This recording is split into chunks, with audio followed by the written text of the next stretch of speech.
મજામાં બધા? ભારત માતાની જય બોલાવી અને પછી આપણો કાર્યક્રમ આગળ વધારીએ. પેલા ભાઈને જોવું ને એટલે મને જયભાઈ શાહ યાદ આવી જાય છે.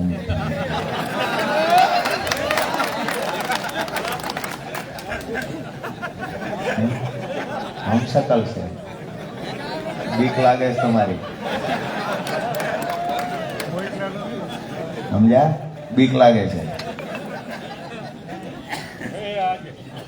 મુઠ્ઠી બંધ કરી, બે હાથ ઊંચા કરી અને ભારત માતાની જય ઘોષ બોલાવીએ.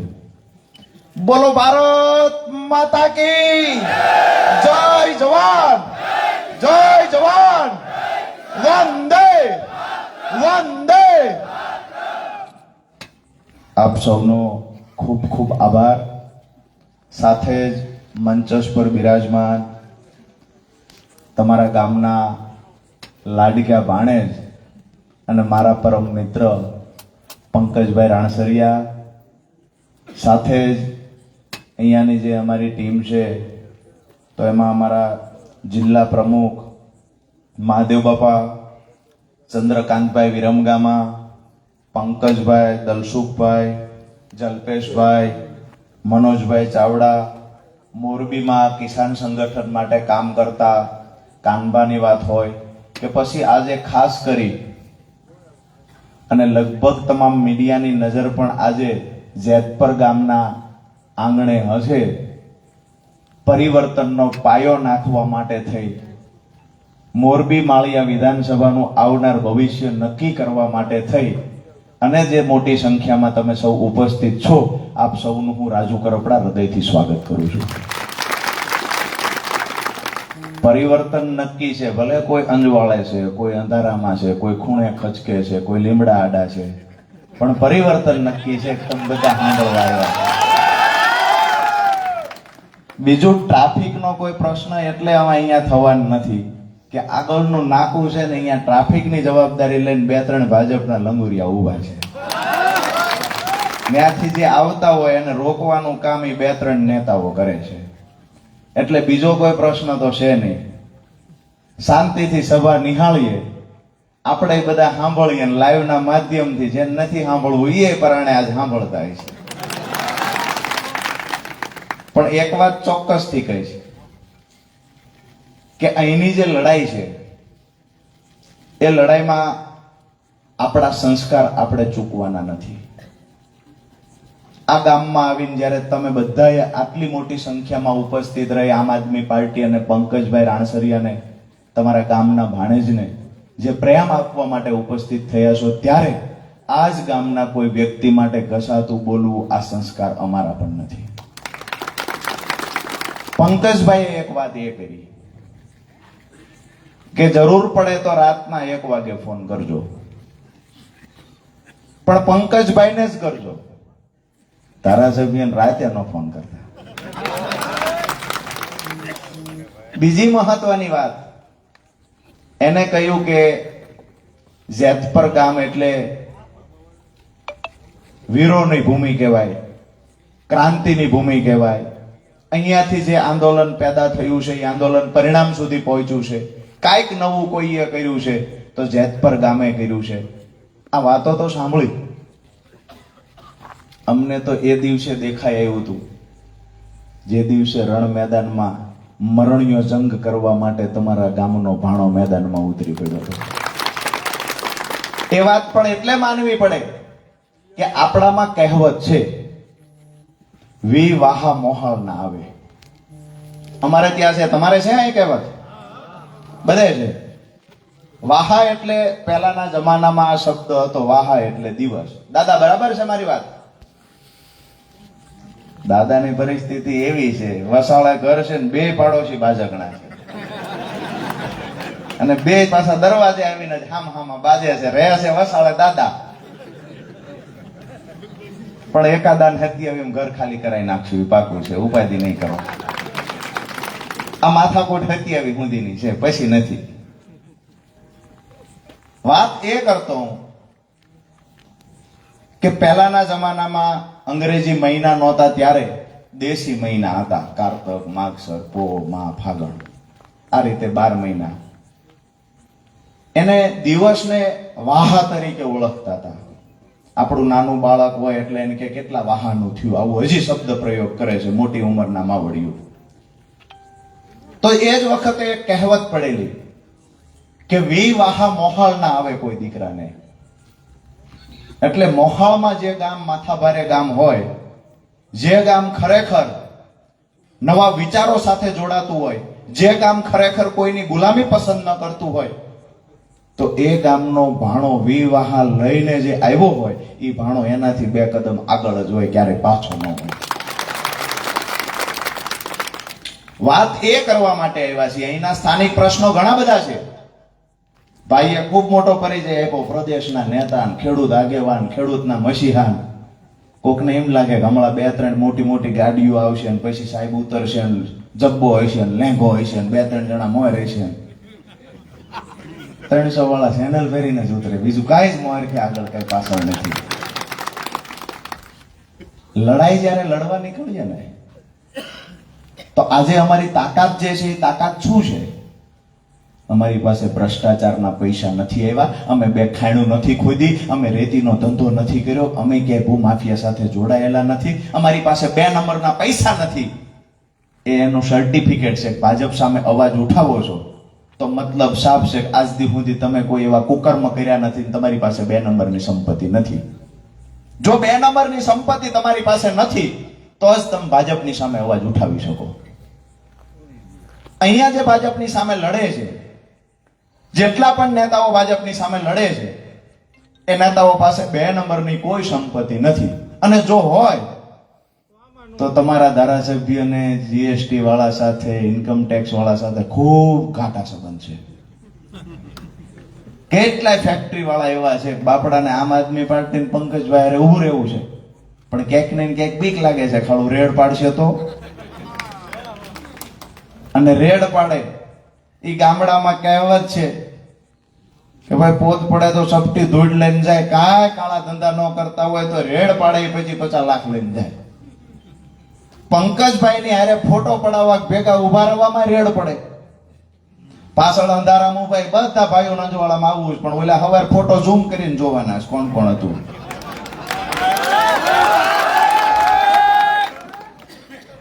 મારા તરફથી મહાદેવ બાપા બિલોરી કાચ મોકલી દેજો ધારાસભ્યની ઓફિસે. વાત એ કરવા આવ્યા છીએ કે ભાઈએ કીધું મોરબીમાં બહેનો અને ભાઈઓ બહાર નીકળ્યા અને એમને કહ્યું કે જો અમારા કામ નહીં થાય તો અમે વિસાવદર વાળી કરશું. વિસાવદર વાળી કરશું બોલો ને, ભાજપના નેતાને જ્યારે તમે આ શબ્દ બોલો ત્યારે આમ પગ જમીન ઉપર હરખા ફેરવી લેવાના, હાથની બાજુ ચડાવીને હરખું ટાઈટ ઉભું રહેવાનું. કારણ કે જેવી રીતે લાલ લુગડું ભાળે, આંખલો ખૂટડો જે રઘવાયો થાય ને, આ લાઈન તેમ બોલો એટલે ભાજપનો નેતા રઘવાયો થાય છે. એટલે ધીક નો મારી દે ને, એટલા માટે આપણે આપણી તૈયારીમાં રહેવાનું. નહીતર આ લાઈન બોલશો એટલે એના 72 કરોડ રૂવાડા ઉભા થઈ જાય છે. જાણે એની 3 પેઢીની આપણે ગાળ દીધી હોય ને એટલો બધો એને દુઃખ લાગે. વાત એ છે કે આજે જયારે મોટી સંખ્યામાં તમે બધા ઉપસ્થિત છો, અહીંયા મોટી સંખ્યામાં બેઠા, સામે બેઠા છે, હું માનું ત્યાં સુધી 1000 થી વધારે લોકો ઉભા છે. ધારાસભ્યના ગામમાં 1000 થી વધારે લોકો ઉપસ્થિત છે, એનો મતલબ સાફ છે કે ગામ આખું એના ભાણેજની સાથે ઊભું છે. અને ઇતિહાસ જેને ખબર ન હોય ચેક કરી લે કે જ્યારે મામા ભાણાની લડાઈ થઈ, અમે એમના મામાને કહીએ છીએ ભાજપ વાળા તમારામ ન આવે, અમે આનામ નહીં આવી, જે લડાઈ સામે લડવી હોય એ લડો. ઇતિહાસ મથુરાનો ચેક કરીને પછી યુદ્ધના મેદાનમાં ઉતરજો. મથુરાનો ઇતિહાસ જોઈ લેજો, આજ દિવસ સુધીની તમામ લડાઈઓ જોઈ લેજો. તમામ જગ્યાએ ભાણેજનો વિજય થયો છે. હું તો એક એના ભાઈબંધ તરીકે, મિત્ર તરીકે વિનંતી કરું છું, પછી તરી વર્ષ સુધી સત્તા ભોગવી, અમે રાજી થઈને ખુરશી ઉપરથી ઉતરી જાવ માન સન્માન સાથે. અમે પણ તમને ઇજ્જત આપવા માંગીએ છીએ. આવનાર 2027ની ચૂંટણી, એક વાત લખી રાખજો, આજના મારા શબ્દ જેતપર ગામના પાદરમાંથી બોલીને જાઉં છું, સત્યાવીસની ચૂંટણીમાં સૌથી વધારે જો કોઈ ચર્ચા થતી હશે ને તો મોરબી માળિયા વિધાનસભાની ચર્ચા થતી હશે. બીજા શબ્દો એ પણ લખી લેજો કે અહીંયાથી જે વિજય થવાનો છે, જે ચેલેન્જની રાજનીતિઓ કરે છે અને કહીએ છીએ આવનાર 2027માં વિજય થશે, આમ આદમી પાર્ટીના ઉમેદવારનો વિજય થશે. ડંકાની ચોટ પર કહીએ છીએ ખેડૂતોની માટે એ વ્યક્તિ લડે છે, યુવાનો માટે લડે છે, બહેનો માટે લડે છે. આ જેતપર ગામના રોડ માટે થઈને લડવા ગયા પંકજભાઈ પર કેસ થયો અને જે પોલીસ સ્ટેશનમાં આખી રાત બેસાડી દેવામાં આવ્યા ત્યાર પછી આ રોડ બન્યો છે. મારી વાત સાચી છે આ કે ના? રોડ બન્યો એને કેટલો ટાઈમ થયો?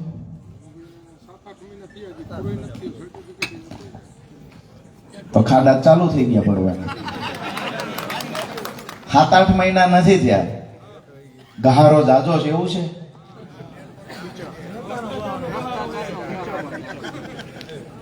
ઘસારો જાજો હોય છે. વાત એ છે કે જ્યારે અહીંયા રોડની વાત હોય તો આમ આદમી પાર્ટી કે પંકજભાઈ રાણસરિયા લડે છે, ખરેખર તો આ નૈતિક જવાબદારી સત્તામાં બેઠેલા ધારાસભ્યની બને છે, ક્યાંક ને ક્યાંક તાલુકા જિલ્લા પંચાયતમાં ચૂંટાયેલા તમામ નેતાઓની બને છે. મારો કોઈ પણ વ્યક્તિગત આક્ષેપ નથી, પણ તમારી જવાબદારી શું છે તમે જ બધા ઓળખતા હશો. જિલ્લા પંચાયત, તાલુકા પંચાયતના ઘણા બધા એવા સભ્યો તમારી ધ્યાનમાં હશે. 5 વર્ષ 7 વર્ષ પહેલાનો ભૂતકાળ જુઓ તો સકડામાં મુસાફરી કરતા હતા, કાં તો કોકના મોટરસાયકલમાં ગામના જાપે લંગરિયા નાખતા, સિગ્નલ આપતા હતા મને લેતા જાવ ને. આજે 1-1 કરોડ રૂપિયાની ગાડી વાપરે છે. કોણ છે એને આખું બંધ કરીને જોવો એટલે તમારી સામે એના ફોટા આવતા છે. હારા માણા ભેગા નતા બેહારતા, ઈવડાઈને ભાજપે ટિકિટ આપી, ભાજપમાંથી ચૂંટાણા, આજે કરોડો રૂપિયામાં રમે છે. એને ત્યાં કોઈ દી રેડ નથી પડતી, એને રેડ નહીં પડે. એને એટલે રેડ નથી પડતી કે જેટલા ભાજપના નેતાઓને હું જોઉં છું, અમારા એક પાડોશી ત્યાં કૂતરો છે, હાકલ નાખીને રાખે છે. ટોમી એટલે ટોમી બેસી જાય, ટોમી ઉભો થાય, ટોમી ઉભો થાય, ટોમી બહાર જતો રહે, ટોમી બહાર જતો રહે. ટોમી છે એને કોઈ દી વાંધો નથી આવવાનો, વાંધો એને આવવાનો છે. જે ભગતસિંહના વિચારો લઈને ફરે છે, વાંધો એને આવવાનો છે. ક્રાંતિકારીઓના વિચારો લઈને ફરે છે. અને આવનાર સમયમાં આ ટોમીની જિંદગી જીવનારા લોકોને પણ કહીએ છીએ કે એક વખત તમારા સ્વાભિમાન માટે થઈને જીવો, એક વખત લોકોના સુખાકારી માટે થઈને આગળ વધો. આ વિસ્તારની અંદર મોરબી વિધાનસભાના માળિયા તાલુકાની વાત હોય કે મોરબી તાલુકાની વાત હોય, અહીંયાના 3 ગામ એવા છે કે અદાણી દ્વારા હાઈ ટેન્શન લાઈન અહીંયાથી નાખવામાં આવે છે. મારી વાત સાચી છે? અમે વળતર મુદ્દે જ્યારે ખેડૂતોએ વાત કરી તો એ વખતે મારે જે વાત થઈ હતી અમુક ખેડૂતો સાથે કે ખેડૂતોની માંગણી એ હતી કે ખરેખર અમને 200 ગણું વળતર, ટૂંકમાં 200% મળવું જોઈએ. આમ તો આ કાયદાની વાત કરીએ તો ટેલિગ્રામ એક્ટ 1885માં અંગ્રેજોએ બનાવ્યો હતો. ત્યાર પછી કાયદાઓમાં ફેરફાર થતા 2003માં ઇલેક્ટ્રિસિટી એક્ટ નામનો કાયદો બન્યો. આ કાયદામાં સ્પષ્ટ જોગવાઈ છે કે જ્યાં સુધી ખેડૂતને સંતોષકારક વળતર ન મળે અને ખેડૂતની સહમતિ ન મળે ત્યાં સુધી ખેડૂતના ખેતરમાં કોઈ કંપનીએ પ્રવેશ કરવો નહીં. બીજી સાથે એક વાત એ પણ છે, આ કાયદો કહે છે, બીજી પણ વાત એ છે કે ખેડૂતના ખેતરથી શહેર કેટલું દૂર છે, જીઆઈડીસી વિસ્તાર કેટલો દૂર છે, રોડ હાઈવે કેટલો દૂર છે, આવનાર સમયમાં આ જમીનની કેટલી કિંમત વધી શકે એવું છે.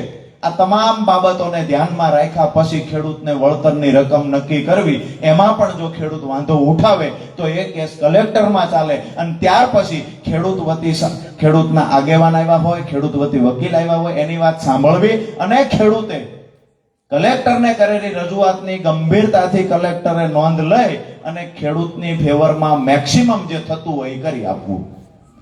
આજે થાય છે શું? આજે પરિસ્થિતિ એ છે કે કંપની ખેડૂતના ખેતરમાં આવે એ પહેલા કલેક્ટરની ઓફિસમાં સેટિંગ કરી આવે છે. પછી ધારાસભ્ય આપણને એમ થાય કે આપણા માટે બોલશે, ધારાસભ્ય આરે ગોઠવાઈ ગયું હોય. આજે 979 રૂપિયાની માંગણી સાથે ખેડૂતો સહમત નથી. ખેડૂતોની વાત છે કે અમને ડબલ કરીને આપવા જોઈએ. આવનાર સમયમાં હાલ કહેવામાં આવ્યું છે કે ચોમાસા માટેનું કામ બંધ છે, ચોમાસામાં કામ નહીં કરીએ. અમે તો એ કહીએ છીએ ખેડૂતોની માંગણી સંતોષાય નહીં ત્યાં સુધી કામ ન કરતા ધારાસભ્ય શ્રીને કહીએ છીએ, વિનંતી કરીને કહીએ છીએ કે આવનાર સમયમાં ખેડૂતોના ખેતરમાં બળજબરીપૂર્વક કોઈ કંપની વાળો જશે તો એ કંપનીની વિરુદ્ધમાં તમે લડાઈ લડવા તૈયાર રહ્યો. પંકજ રાણસરિયા તમારો ભાણો તમારી ભેગો ઉભો હોય છે એ લડાઈમાં. અને એનાથી પણ જરૂર પડશે રાજુ કરપડા એની પાર્ટીનો ખેસ ખીતીએ ટીંગાડી અને ખેડૂતોની લડાઈ લડવા માટે મોરબી માળિયામાં જરૂર પડે ત્યારે આવશે. ધારાસભ્યમાં પ્રમાણિકતા હોય, ખેડૂતો માટે, મજદૂરો માટે કે પોતાની વિધાનસભાના મતદારો માટે થોડો પણ પ્રેમ હોય તો એક વખત ખેડૂત માટે મેદાનમાં ઉતરીને બતાવે, આ સરકાર સામે આંદોલન કરીને બતાવે. અહીંયા જે ઇન્કમ ટેક્સના અધિકારીઓ, જીએસટીના અધિકારીઓ બળજબરીપૂર્વક દરેક કારખાનેદારોની લૂંટ ચલાવે છે એની સામે એકવાર અવાજ ઉઠાવીને બતાવે. જો પરિણામ એમનાથી ન મળતું હોય અમારી લાઈનમાં જોડાઈ જાય, સરકારને ઘૂંટણીએ પાડી દેવાની જવાબદારી સાથે અમે મેદાનમાં ઉતરાઈએ. તમે કહો છો કે અમારાથી નથી ગાંઠતા, અધિકારીઓ તમારું નથી ગાંઠતા, કંપની વાળા નથી ગાંઠતા, ખેડૂતના ઊભા પાકમાં તમે જેસીબી મશીન હકવી નાખો છો છતાંય કોઈ તમારું ગાંઠતું નથી. અમે કહીએ છીએ કે નો ગાંઠતા હોય તો એકવાર મેદાનમાં ઉતરો અને કા રાજીનામું આપી દો. નવા યુવાનો મેદાનમાં આવે, યુવાનોથી કામ થશે ને યુવાનો કામ ન કરી શકે રાજીનામું આપી દેશે. ચેલેન્જ થવી હોય તો શેની થવી જોઈએ? ચેલેન્જ એ થવી જોઈએ કે મારી વિધાનસભાનો એક પણ રોડ એવો બતાવી દો જેના પર ખાડા હોય. મારી વિધાનસભાનું એક ગામ એવું બતાવી દો જ્યાં સિંચાઈનું પાણી ન પહોંચ્યું હોય. આજે માળિયા તાલુકાના ખેડૂતો સિંચાઈના પાણીની રાહ જોવે છે. ક્યારે સિંચાઈનું પાણી મળશે એની રાહ જોવે છે. અમે તમે 25-30 વર્ષથી ગુજરાતમાં ભાજપની સરકાર છે, અહીંયા પણ ભાજપના ધારાસભ્ય હોય, તેમ છતાંય જો ખેડૂતને સિંચાઈનું પાણી ન મળતું હોય મતલબ સાફ છે કે ખેડૂતની પીડા ધારાસભ્ય સમજ્યા નથી. ખેડૂતની પીડા ધારાસભ્ય સમજતા નથી. આવનાર સમયમાં જ્યારે પણ પીજીવીસીએલ નો પ્રશ્ન હશે, ખાસ કરીને હમણાં સ્માર્ટ મીટરનો મુદ્દો ખૂબ ચાલ્યો છે.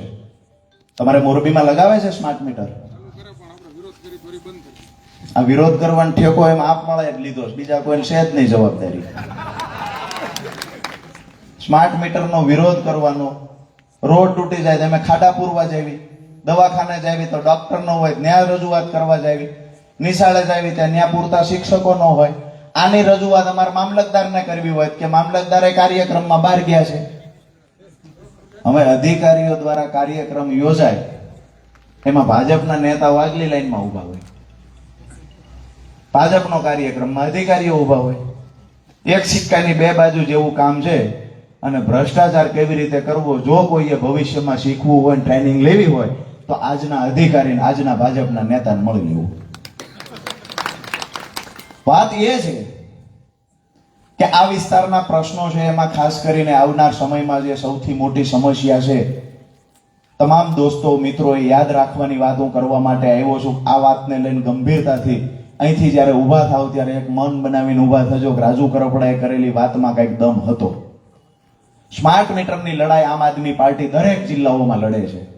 આજે ડંકાની ચોટ પર હું કહી શકું કે સ્માર્ટ મીટર લગાવવાનું બંધ થયું હોય એટલે કે એના પર બ્રેક લાગી હોય તો માત્ર ને માત્ર ગુજરાતમાં આમ આદમી પાર્ટી લડી છે ને એના કારણે આજે સ્માર્ટ મીટર તમારા ઘરમાં નથી લાગ્યું. હવે બીજી વાત કરું કે સ્માર્ટ મીટર લગાવવાના ફાયદા ભાજપના નેતાઓએ ગણાવ્યા, પીજીવીસીએલ ના અધિકારીઓએ પણ ગણાવ્યા. અમે કાયમ માટે કહેવા આવ્યા છીએ એક સ્માર્ટ મીટર જે છે એ તમારા ઘરમાંથી સાની માની ખૂણે ખચકેથી ચોરી કરવા માટેનું એક યંત્ર છે. કેવી રીતે ચોરી કરશે? સ્માર્ટ મીટરના નેગેટિવ પાસા તો ઘણા બધા હતા પણ એમાં સૌથી મહત્વનું પાસું એ છે કે સ્માર્ટ મીટર જેના ઘરે લાગશે આવનાર સમયમાં આ સરકાર રાતનું જે યુનિટ બળશે, રાતના યુનિટ વપરાશે એનો ચાર્જ પણ અલગ લેવાની છે. દિવસના યુનિટનો ચાર્જ હાલ રેગ્યુલર ચાર્જ છે એ લેવાની છે.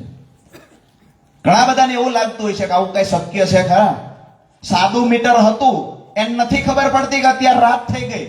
સ્માર્ટ મીટર એટલે મૂકવાનું છે એને ખબર પડે છે કે અત્યારે રાત થઈ ગઈ. ગઈકાલે હું ગઢડામાં અને બોટાદમાં હતો. પંકજભાઈ એવા ઘણા બધા નાના નાના કારખાનેદારો છે કે જેને ત્યાં સ્માર્ટ મીટર 6 મહિના પહેલા લાગ્યું છે.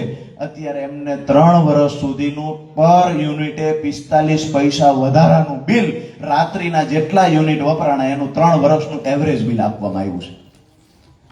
આ વાત તો અમે 1 વર્ષ પહેલા કહેતા હતા. આજે પણ કહીએ છીએ એક સ્માર્ટ મીટર લગાવવા માટે કોઈ આવે તો આમ આદમી પાર્ટીની ટીમ તમારી માટે લડશે. શહેરોમાં અત્યારે લગાડવાના ક્યાંક ને ક્યાંક અખતરા કરે છે, ચાલુ કરે છે. આમ આદમી પાર્ટીની ટીમ ત્યાં તો લડશે જ. મેં પહેલા પણ કહ્યું હતું, આજ પણ કહું છું કે અમારા કોઈ ખેડૂતના ખેતરમાં સ્માર્ટ મીટર લગાવવા કોઈ અધિકારી જશે, પોલીસને સાથે લઈને પણ જશે, ગમે એવડી પરમિશન મંજૂરી લઈને પણ આવ્યા હશે, ઓન કેમેરા કહું છું, જે ખેડૂતના ખેતરમાં પહેલી વાર સ્માર્ટ મીટર લગાવવા માટે કોઈ અધિકારી પ્રવેશ કરશે એની સામી કાયદાકીય લડાઈ લડવાની થાય તોય ભલે, અને ગાંધી ચિંધ્યા માર્ગે લડવાની થાય તોય ભલે, અને આખરી લડાઈ ભગતસિંહના માર્ગે લડવાની થાય તોય ભલે. કોઈ ખેડૂતમાં રાજુ કરપડા જીવે છે ત્યાં સુધી કોઈ ખેડૂતના ખેતરમાં પીજીવીસીએલ નો અધિકારી સ્માર્ટ મીટર લગાવવા ન જાય. વિનંતી કરું છું. એક પણ ખેડૂતના ખેતરમાં જો સ્માર્ટ મીટર લગાડવાના પ્રયત્ન કર્યા તો જે દિવસે દુનિયામાં રાજુ કરપડા જીવતો નહીં હોય તે દિવસે આ પ્રયત્ન થશે. બાકીની આ ખાંપી થઈ જવાની તૈયારી સાથે આવ્યા છીએ. એવી વાતો કરવાની નથી કે માત્ર બસ સ્ટેજ ઉપરથી શું બોલી લીધું, ગ્રાઉન્ડ ઉપર શું કરી લીધું. આજ સુધી જે અધિકારીઓને અમે ભટકાણા છીએ એ અધિકારી 12 મહિના એના હારણ ઘીરે નથી ગયા. શરમ અનુભવાય છે. વાત એ છે કોઈને ઉતારી પાડવા માટે આપણે નથી જતા, પણ આપણા 5 ખેડૂતને બાપડાને અભણને મોકલ્યા હોય, એ ખેડૂતને મોકલીએ એટલે અધિકારી જેવો બિહેવિયર કરવાનો. ખરેખર બિહેવિયર તો નોકર જેવો થવો જોઈએ. અમે તમને ક્યારેય એવું નથી કીધું નોકર છો. આપણે ગામડામાં તો આપણે પહેલા કામ આપણે ત્યાં કરતા એને હાથી કહેતા હતા. અધિકારીઓ તો આમ ગણો તો આપણા હાથી છે. ખેડૂતની ભાષામાં કહીએ તો એને હાથી કયો નથી ગમતું, નોકર કયો નથી ગમતું. નથી એટલે ગમતું કે અંગૂઠા સાહેબ અભણ જેવા નેતાઓ એને સાહેબ સાહેબ કરવા લાગ્યા છે ત્યારથી અધિકારીઓને એવું થયું છે પ્રજાના રાજા અમે છીએ. ખરેખર એ આપણા હાથી છે.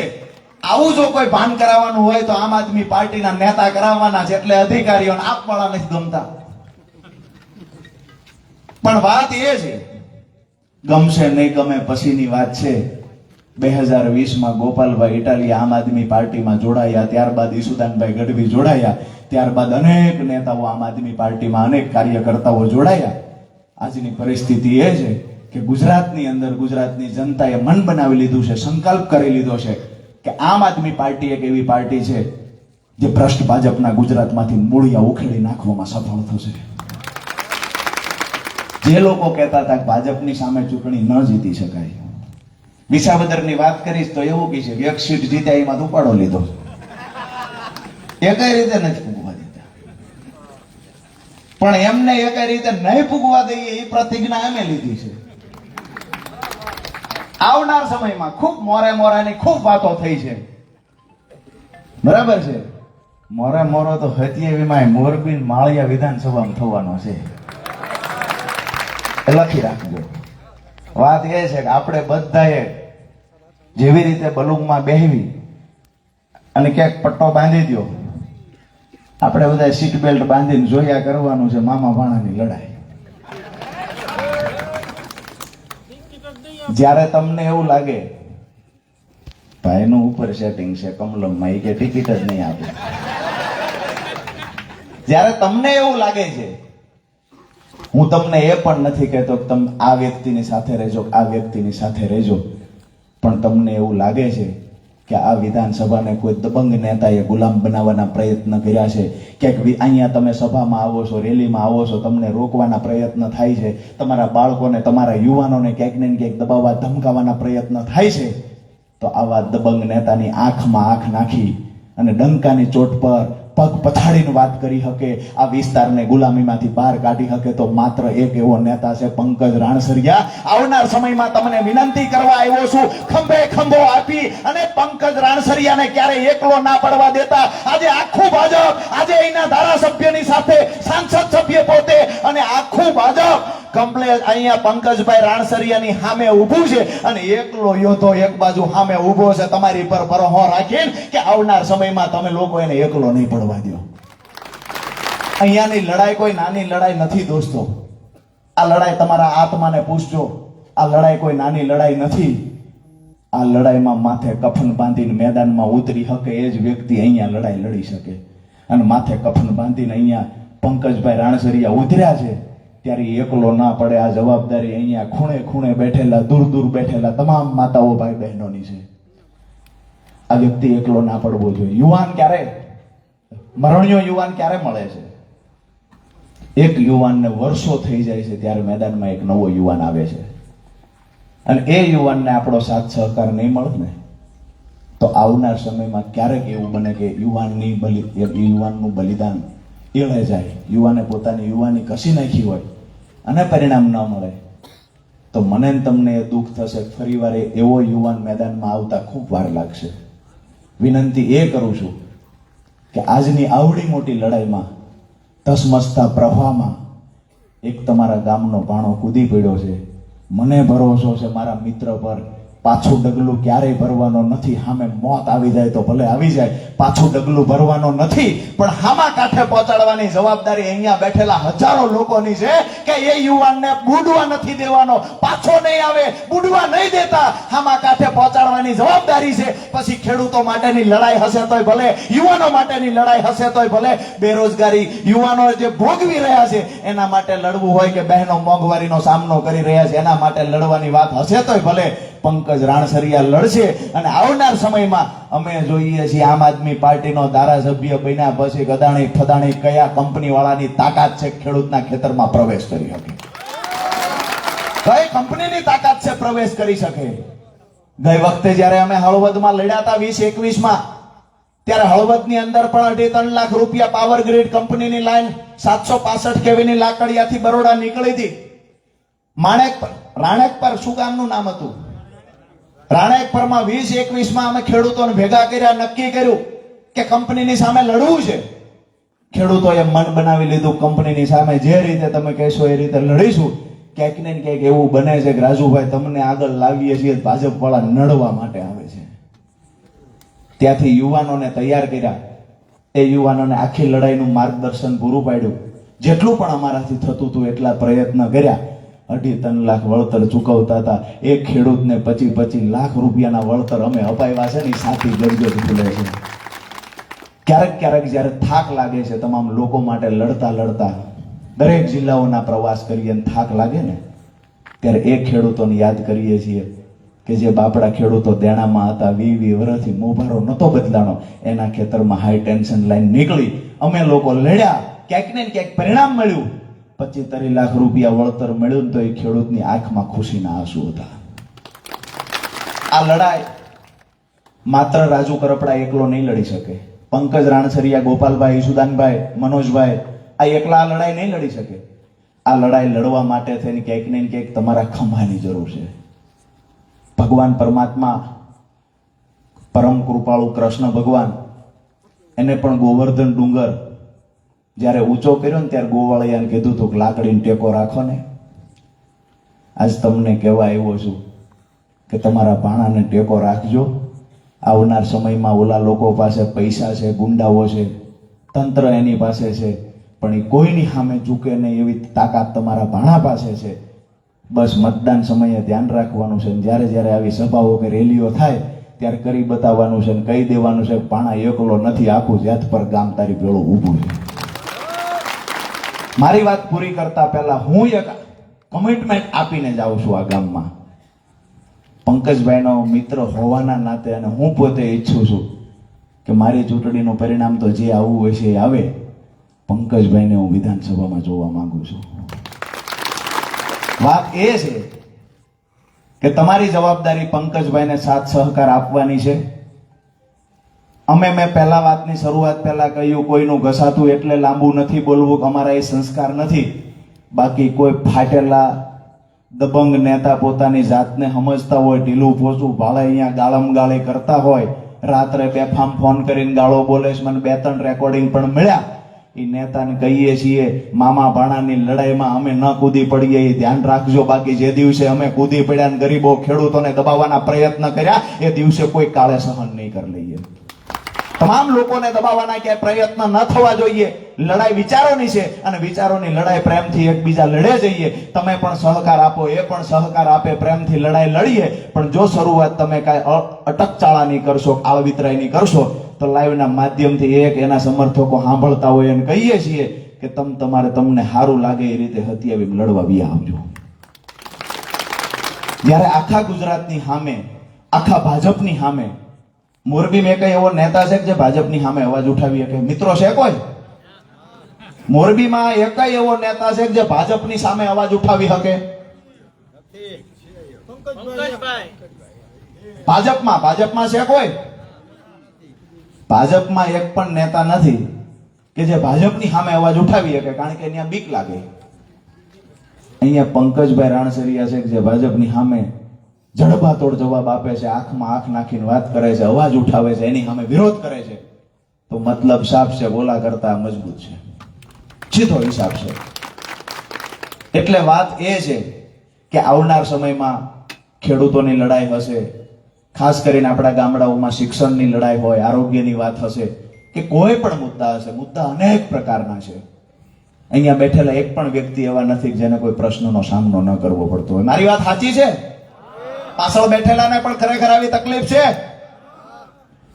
એક પણ વ્યક્તિ એવો નથી, ભલે તમે ભાજપ સાથે જોડાયેલા હોય એવા લોકોને પણ પૂછી લ્યો, આજે દરેક બાબતે સંતુષ્ટ હોય આ સરકારથી? આવું બિલકુલ નથી. તમામ સમાજના, તમામ વર્ગના લોકો પીડાય છે. 30 વર્ષથી ભાજપનું શાસન છે, તેમ છતાંય ચૂંટણી આવે ત્યારે વિકાસની વાતો કરે છે. આમાં વિકાસ કેવો હોય છે? 30 વર્ષ નથી થયો ને હવે પાછો કરવાના છે. જ્યારે પણ કોઈ નેતા આવી અને જ્ઞાતિ જાતિના વાડા પાડે, કોઈ નેતા આવીને દબંગાઈ કરે, કોઈ નેતા આવીને આપણા બાળકોને ગુલામ બનાવવાના પ્રયત્ન કરે, ત્યારે ભગતસિંહના રસ્તે ચાલનારો યુવાન પેદા થાય છે. એ યુવાનને એકલો નહીં પડવા દેવો, આ જવાબદારી આપણા સૌના માથે હોય છે. અને આ જવાબદારી તમે સુપેરે નિભાવજો. જ્યારે મોરબી માળિયા વિધાનસભાના કોઈ પણ ખેડૂતોને જરૂર હશે ત્યારે રાજુ કરપડા તમારો નાનો ભાઈ બનીને તમારી વચ્ચે આવીને ઉભો રહે છે. બીજી એક વાત, આ હાઈ ટેન્શન લાઈનનો જે પ્રશ્ન છે, ધારાસભ્ય શ્રી દ્વારા એનો નિવેડો આવી જાય તો હું જાહેરમાં એ ધારાસભ્યના વખાણ કરીશ. અને જો એમનાથી નિવેડો ન આવે તો પછી ફજેતી ગમે એટલી થશે એની તૈયારી કરીને રાખજો. અહીંયા મને પંકજભાઈ બોલાવજો. ચોમાહા પછી જ્યારે કામ ચાલુ થાય ને ત્યારે એની આગળ ચટ્ટાન બનીને ઉભા રહેવાની તૈયારી રાજુ કરપડાની છે. એટલે પહેલી આપણે પ્રાયોરિટી એમને આપીએ છીએ કે તમારાથી થતું હોય તો અમે તમારા આભાર માનશું, તમારા વખાણ કરશું. અને જો તમારાથી ન થતું હોય તો પછી અમે બીજા રંગમાં દેખાઈશું. કંપની વાળા પાસે એવી તો પોલિસ પેદા નથી થઈ કે જે અમારી સાથી કચડીને કોઈના ખેડૂતનો પાક ઊભો બગાડી શકે, કોઈના ખેડૂતમાં થાંભલો ઊભો કરી શકે. જ્યાં સુધી મેદાનમાં નથી આવ્યા ત્યાં સુધી બરાબર છે કે કંપની ખેતરોમાં જેસીબી હાકે, હિટાચી હાકે, પોલીસને લાવીને ખેડૂતોને પકડી જાય. આ બધું ચલાવી લીધું. આવનાર સમયમાં ચોમાસા પછીનું જે કામ ચાલુ થશે, મેં આખું ભાઈ જયરાજભાઈ પાસે અભ્યાસ પણ કરી લીધો છે. વધારાની વિગતો જે છે એ વિગતો પણ મંગાવી લઉં છું. લાકડિયાથી હળવદ જે લાઈન પસાર થઈ રહી છે એ મુદ્દે ચોમાસા પછી હું નવરાઈ રાખું છું. કંપનીને જેવડી નવરાઈ લેવી હોય ને જેવડી એમની પોલીસ ફોર્સ લઈને આવવું હોય એવડી આવે. આગલી લાઈનમાં રાજુ કરપડા ઉભો હોય છે. આ વાત સાથે મારી વાત પૂરી કરું છું. અને જ્યારે પણ મહત્વના મુદ્દાની વાત હશે તો વિચારોની લડાઈ કોઈ ધૂણે છે, કોણ છે?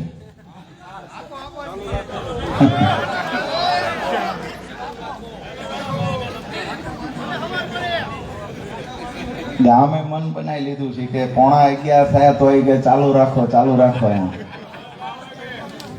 માંગ્યા બળદને પોરો દેવાનો જ ન હોય, ચાલુ રાખો. અમારે મારી ભેગા એક અમૃતલાલ હોય છે, એક કાયમ માટે કાંઈક ને ક્યાંક શેર શાયરીઓ કહેતા હોય છે. ખૂબ વાંચન કરેલો માણસ છે. હમણાં અમે બેઠા હતા તો એક હંપની વાત થઈ તો એને એક સરસ મજાની રચના કહી જે મને ખૂબ ગમી. એટલે મેં ત્યારે ને ત્યારે યાદ રાખ્યું. મેં કીધું સાલું આ મજાની વાત છે એમ, જે આપણને લાગુ પડે છે.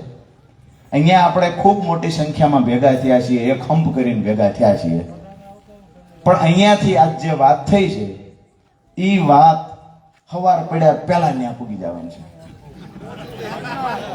એટલા કોણ કોણ આવ્યું છે, શું હતું, કયા ભાઈએ ઊંચો હાથ કર્યો, કયા ભાઈએ તાલી પાડી, વિગતે વિગતે ચર્ચા થઈ છે. ડોક જેટલા દાદા ડોક બહુ હલાવે, તમારું હવારે નામ તો છે જ તે ત્યાં. વિગતે વિગતે ચર્ચાઓ થશે. પણ એને કહ્યું કે હંપ માટીએ કર્યો તો ઈટ થઈ, ઈટનું ટોળું મળ્યું તો ભીત થઈ. હંપ માટીએ કર્યો તો ઈટ થઈ, ઈટનું ટોળું મળ્યું તો ભીત થઈ. એટલે કાન તો કાપી લીધા હતા ભીતના, આ વાત ક્યાંથી લીક થઈ? કેવું સારું છે ઉડતા પંખીને કોઈ ફિકર નથી આજ શું તારીખ થઈ. કેવું સારું છે ઉડતા પંખીને કોઈ ફિકર નથી આજ શું તારીખ થઈ. પંકજભાઈ થોડાક શું ઉઘડી ગયા, ધારાસભ્યને ભાજપ વાળાને તકલીફ થઈ. આ વાત સાથે હું મારી વાત પૂરી કરું છું. ખેડૂતોને એક છેલ્લી વાત વિનંતી સાથે કહીશ કે આજના ભાજપના શાસનમાં આખલાઓ ખૂટડાઓનો અમારા વિસ્તારમાં ખૂબ ત્રાસ છે. એટલે ક્યાંય આપણું ખેતર રેઢું ન રહે તૈયારી કરીને ધ્યાન કરીને રાખજો, નહીતર ઉભો પાક ચરી જાય છે. આ વાત સાથે વાત પૂરી કરું છું. આપ સૌનો હૃદયથી ખૂબ ખૂબ આભાર. ખૂબ મોડી રાત થઈ છે, છતાંય એક પણ માણસ અહીંયાથી ઊભા થયા નથી અને અમારા ઉત્સાહમાં વધારો કર્યો છે. ભાજપના નેતાઓ જ્યારે આવતા હોય ત્યારે કહેવામાં આવે તાળી પાડો, 2 જણા અંદર મૂકવામાં આવે તેમ તાળી પાડજો, નહીતર નેતાનું ભાષણ છે એ પાણીમાં જતું હોય એવું લાગશે. અહીંયા અમારે રાતના 11 વાગ્યા તો કે ચાલુ રાખો, ચાલુ રાખો. 12 વાગ્યા સુધી કે નહીં હલે કોઈ. અને પાછા એક પણ માણસ ભાડાની ભીડ નહીં, એક પણ માણસને પરાણે લાવેલા નહીં. ભાજપની સભામાં હમી હાંજમાં સભા ચાલુ કરીને પૂરી કરવી પડે. આજ તિરંગા યાત્રાઓ નીકળી, દરેક જિલ્લામાં 10-15 અધિકારી, 20-25 ભાજપના નેતા અને નિહાળના છોકરાઓ બીજાને લઈ આવેલા ભેગા. ગામનો માણા કોઈ નહીં, એક પણ મતદાર નહીં.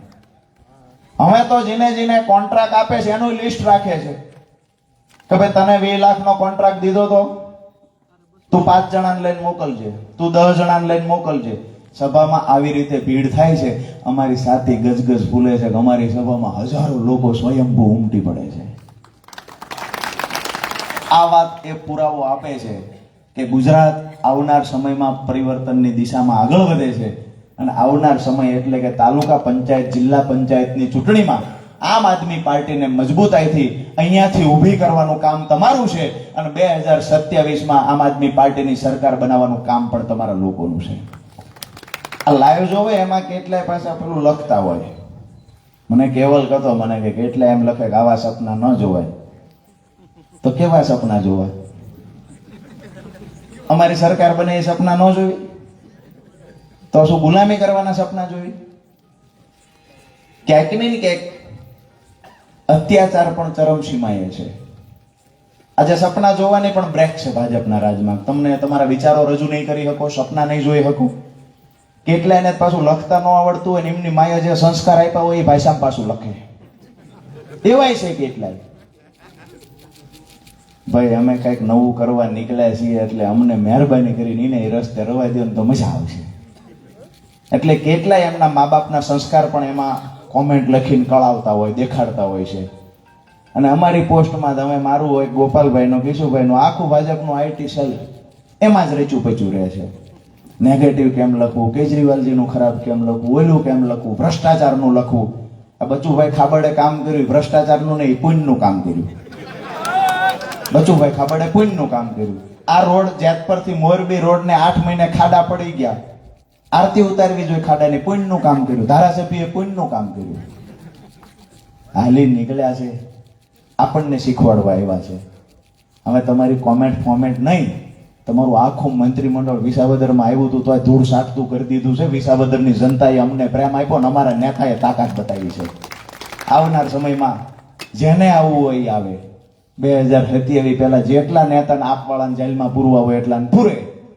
જનતા પોતે નક્કી કરીને ઉતરી પડી છે. આવનારી 2027ની ચૂંટણી ભાજપ આમ આદમી પાર્ટીની નહીં ભાજપ અને ગુજરાતની જનતાની હામે ચૂંટણી હશે, જેમાં ગુજરાતની જનતાનો વિજય થશે. અને અત્યારે જ એક પરના પાદરથી કહીને જાઉં છું, 2027 ની ચૂંટણી પહેલા અનેક આપના એવા નેતાઓ હશે જે ભાજપની સામે ઝૂકશે નહીં. નેતાઓને ભાજપ જેલમાં પૂરવાના કામ પણ કરશે.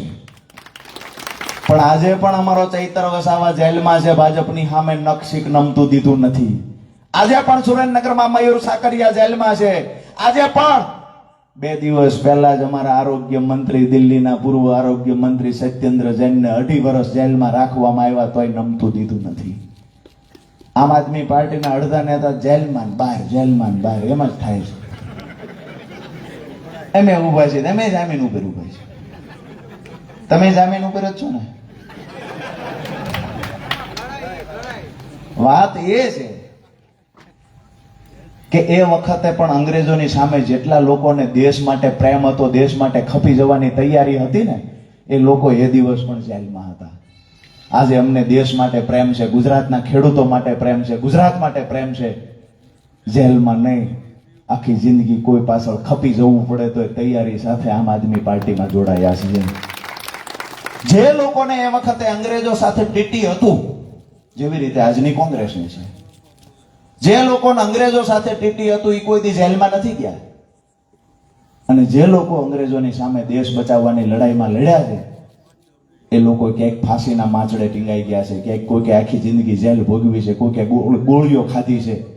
આ લડાઈ કોના માટે હતી? આ લડાઈ મારા અને તમારા બાળકોના ઉજળા ભવિષ્ય માટે હતી. આ લડાઈ આપણને ગુલામીમાંથી બહાર કાઢવા માટેની હતી. હવે ભાજપે જે ગુલામ બનાવ્યા છે, 30 વર્ષના શાસનમાં જે ગુલામ બનાવ્યા છે, એની ગુલામીમાંથી બહાર નીકળવા માટે એક જ વિકલ્પ છે, આમ આદમી પાર્ટી. અને ગુજરાતનો એક આમ આદમી પાર્ટીનો સૈનિક તૈયારી સાથે આવ્યો છે. ભાજપની ગમે એવડી તાનાશાહી હશે, જેલમાં પૂરે તો પણ ભલે, ગોળીઓ વરસાવે તો પણ ભલે, અને ફાંસીના માચડે ચડાવે તો પણ ભલે, આમ આદમી પાર્ટીનો સૈનિક નખશીક નમતું નહીં જોકે, જરા પણ એમની સામે નમતું નહીં મૂકે. અમારી પાર્ટીમાં તો આમ આદમી પાર્ટીનો સૈનિક હોય ને એની માથે કેસ થાય એટલે 307 થી હેઠળની કોઈ કલમ જ નથી, જોગવાઈ જ નથી. ચૈતરભાઈ ગ્લાસ માર્યો તો કે 307. ઈ ગ્લાસ જો વાગી ગયો હોત તો હેમરેજ થાત, હેમરેજ થયું હોત તો એ દવાખાને પહોંચ્યા પહેલા મૃત્યુ થાત. મૃત્યુ આપણે કહીએ કે ભાઈ આમાં મરી જાય એવી ક્યાં જોગવાઈ? એવું ક્યાં લાગ્યું ગ્લાસમાં? એમ તો અર્થઘટન કરવામાં આવ્યું કે ગ્લાસની જે સ્પીડ હતી એ મુજબ ગ્લાસ વાગ્યો હોત અને સમયસર એમ્બ્યુલન્સ તો આવવાની નહોતી. માનો કે આવી ગઈ તો દવાખાને ડાક્ટર નો હોત. આ બધોય સમન્વય ભેગો થાત તો પોલીસનું એવું કહેવાનું છે કે 8-10 કલાક સારવાર ન મળત ને એ ભાઈ મરી જાત. એટલે ચૈતરભાઈ પર 307 કરો. આવી જ રીતે સુરેન્દ્રનગરમાં એક મયુર સાકરિયા છે, અમારા કાર્યકર, એક ભાઈનો કોલર પકડ્યો તો 307 કરી. એ કે કોલરની બદલે ગળું આવી ગયું હોત અને ગળાનો નઢિયો દબાઈ ગયો હોત તો એ માણસ મરી જાય. એટલે મયુર સાકરિયા ઉપર 307 કર્યું. ભાજપના નેતાને સપનું આવશે ને કે રાજુ કરપડા, પંકજ રાણસરિયા, ગોપાલભાઈએ રાતે મને લાફો માર્યો, હવારી પોલીસ સ્ટેશન જાય છે તોય અમારી ઉપર 307 થશે. સપનામાં આવીને આપનો નેતા અમને મારી ગયો, ભાજપ વાળાને, તો એ શું માર્યું? લાફો માર્યો. જો એ સપનાની બદલે હાચુકા લાફો માર્યો હોત તો તમારો દાંત પડી જાત, અને દાંત પડી જાય એ મુજબ 307 થાય. હળા કાયદાનું અર્થઘટન કરે છે. જો આટલા મજબૂત અમે છીએ તેમ છતાંય જો આટલા અખતરા કરતા હોય તો આ જગ્યાએ તમે અવાજ ઉઠાવશો, તમારી પર શું થશે? તમારા બાળકો અવાજ ઉઠાવશે, એના પર શું થશે? આ કલ્પના કરી લેજો દોસ્તો. બહુ સમજવા જેવી વાત છે.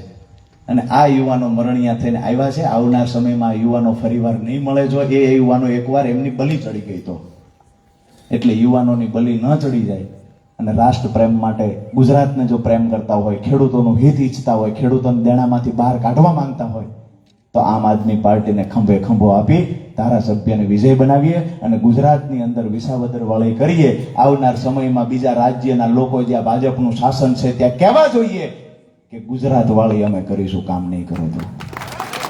આ વાત સાથે વાત પૂરી કરું છું. જુસ્સા સાથે ભારત માતાની જય બોલાવીએ. અને ખરેખર મને પણ એવું લાગવું જોઈએ કે તમારા મગજમાં ઉતર્યું છે ને અહીંયાથી ઊભા થતાની સાથે સંકલ્પ કરજો કે અહીંથી ઊભા થતાની સાથે 100 200 લોકોને આજથી આપણે નક્કી કરીએ કે આમ આદમી પાર્ટીમાં જોડીશું. બોલો ભારત માતા કી જય! જવાન જય જવાન, વંદે વંદે. આપ સૌનો હૃદયથી ખૂબ ખૂબ ખૂબ ખૂબ આભાર.